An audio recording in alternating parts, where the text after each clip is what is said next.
Bonjour, bonsoir chers téléspectateurs. Ça dépend de l'heure à laquelle vous regardez cette vidéo.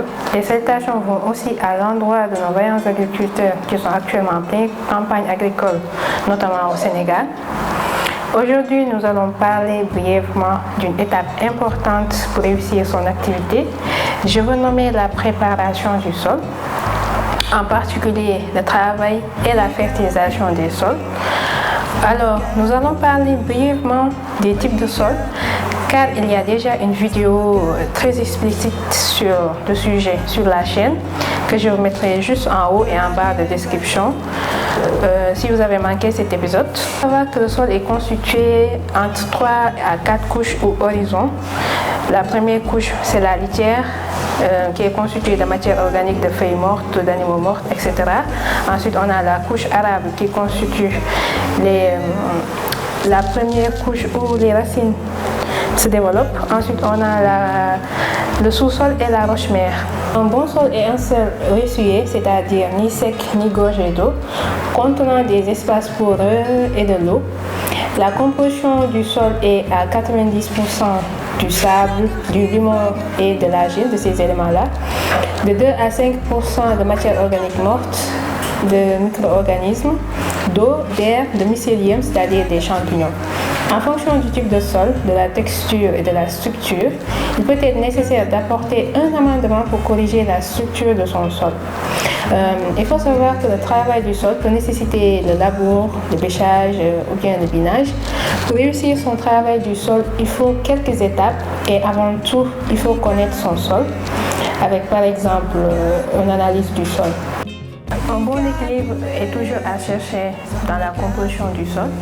Avec un peu d'observation, on peut déjà avoir une idée de la composition de son sol, comme avec le test du boudin.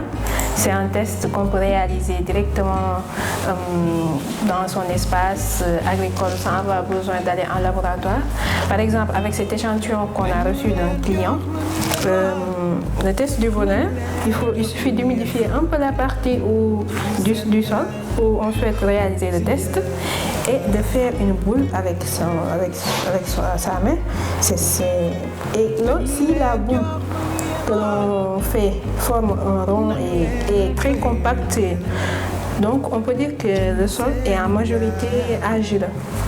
Si par contre la boule qu'on fait, les particules arrivent à se détacher d'elles-mêmes petit à petit, donc le sol est en majorité limoneux, par exemple, comme ça là.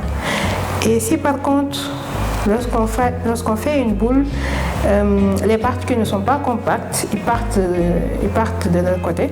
Donc, par exemple là, on peut dire que c'est un sol en majorité sableux. C'est comme ça qu'on réalise un test du boudin directement sur son espace agricole. Aussi un test qu'on peut faire très rapidement pour connaître c'est un test pour connaître la granulométrie de son sol, qu'on appelle le test du bocal.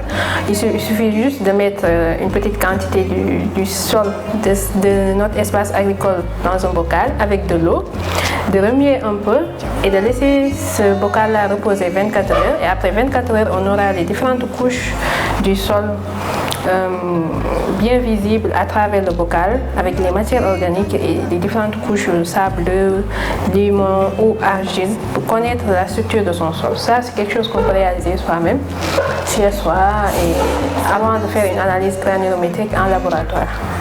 Relever les noms des plantes qu'on trouve naturellement sur son espace, qui poussent naturellement sur l'espace agricole, peut aussi nous donner des informations, nous indiquer sur la nature du pH du sol qui peut être alcalin ou acide, comme le montre cette image. Et il faut savoir que le pH idéal de son sol se trouve entre 6,2 et 7,4, c'est l'idéal pour les plantes. L'autre chose qu'on peut faire, c'est de faire une analyse du sol. L'analyse du sol, on peut le faire en faisant nous-mêmes un échantillon de son sol et en l'apportant en laboratoire, ou bien en faisant appel à un spécialiste. Pour la petite histoire, ce client-là, il a fait pousser sur son espace de l'arachide, ça n'a pas levé, quasi presque. Et ensuite, il a fait pousser du niébé. Pareil, ça n'a pas levé, alors qu'à côté, d'autres agriculteurs ont utilisé les mêmes semences reçues par l'État et qui ont eu de bonnes récoltes. Donc, pour comprendre ce qui se passe, il a dû faire appel à nos services pour qu'on analyse son sol. Donc, l'analyse du sol est une chose très importante, connaître les blocages qu'on rencontre dans son sol, dans son activité agricole. Nous avons donc passé cet échantillon au labo et les premières analyses qu'on a fait par exemple avec le pH nous montrent que c'est un sol très acide avec un pH de 4. Aux analyses des éléments majeurs du sol comme l'azote, le potassium, le phosphore, nous avons que des traces en matière azotée, que des traces quasiment zéro, comme l'azote quasiment zéro, pareil avec le potassium et les phosphores. Et cela peut s'expliquer naturellement par le pH très acide du sol qui bloque la minéralisation des éléments et donc les éléments, même s'ils sont sur le sol, ils ne sont pas disponibles pour la plante ou bien les racines n'arrivent pas à capter ces éléments-là qui sont nécessaires à sa croissance. Donc à ces agriculteurs-là, on va les conseiller d'abord de corriger le pH du sol, ensuite d'apporter du fumier, bien du compost, bien de l'engrais, avant de passer à la culture, avant de semer sur sa parcelle. Ce sera tout pour cette vidéo. Nous vous donnons rendez-vous très bientôt pour continuer cette série de vidéos sur la préparation du sol. Nous allons notamment parler des sols sableux, des avantages, des inconvénients en agriculture, comment corriger, quel type de culture apporter, privilégier, des sols limoneux et des sols argileux. Donc nous vous donnons rendez-vous à très bientôt. Restez connectés sur notre chaîne et surtout aimez, abonnez-vous, likez, partagez.